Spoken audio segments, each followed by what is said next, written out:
Happy second anniversary fondant topper. DLA fondant ang gamit ko dito mga sisi ko, yung ready-made na nabibili sa mga baking store or sa orange app.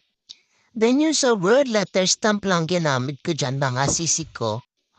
Tapos nilagyan ko siya nitong red glitter na tot na hinaloan ko ng corn syrup para ma-spread or ma-brush ko siya ng maayos din sa mga letter.